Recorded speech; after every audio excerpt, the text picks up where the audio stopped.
yung mumurahin yung empleyado natin sa loob ng showroom. Hindi po yun ang passes para lait-laitin po natin at i-degrade natin ang kapwa natin.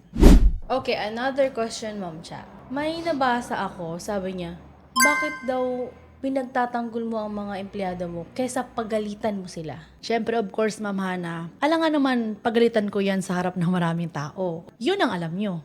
'Di ba? So, seryoso. Ako po kasi, hindi naman po ako yung boss na ipapahiya ko po yung tao ko sa harap ng ibang tao. Kung may pagkakamali po yung empleyado, talk to them, to your office. Bigay mo sa HR. The HR will talk to them. And then, turuan sila ng tama. Kasi, yun po, ang tao po, hindi naman po perpekto. Wala naman pong perpekto, kahit naman ako, empleyado ko. So, pag nagkakamali po yung tao namin, talagang tinuturuan namin ng proper. Tinitingnan po namin kung saan siya nagkamali. Baka mamaya, hindi pala na niya intindihan. So, anong pagkakamali, anong hindi mo naiintindihan, eto yung tama. Pero, eto lang din po, Ma'am Hana, yung comment ko na, eto na-experience natin na, minsan, may na-experience natin na, customer natin is yung mumurahin yung empleyado natin sa loob ng showroom. Pinapahiya dun sa public, hindi ko rin po talaga yon tinotolerate. Okay. Sabihin na po natin na may pagkakamali yung empleyado, pero hindi po yun ang passes para lait-laitin po natin at i-degrade natin ang kapwa natin. Kasi ako po, bilang employer nila, hindi ko rin po ginagawa sa kanila yon. Oo, pinapangaralan ko po yan. Kasi of course, yun po yung obligasyon ko, pangaralan. Even nga po, personal, pinapangaralan ko minsan, just to guide them.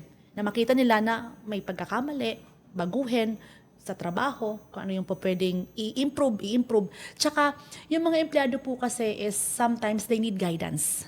Especially po yung mga ngayong generation. Siyempre, of course, mas matanda ako sa kanila. Kung pinapagalitan ko po talaga yan.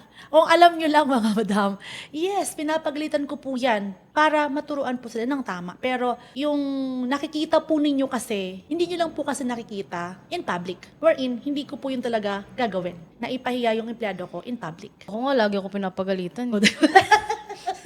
Di ba, nananaba na nga to eh. Nananaba na nga to sa tutorial ko eh, di ba? Araw-araw yan. Busog na.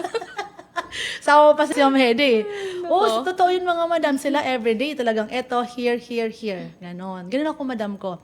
And then hindi ako madamot sa information. Kung ano yung nalalaman ko, kung ano yung knowledge ko, talagang tinuturo ko sa kanila yan. Sabi ko, kahit na umalis kayo sa Maddox, kahit na wala na kayo sa Maddox in the future, if you have your own path, may mga bagay na maaalala niyo ako. Sabihin niyo sa akin na, Ma'am Cha, sinabi mo to sa akin before. Marami akong na-experience na ganun mga madam.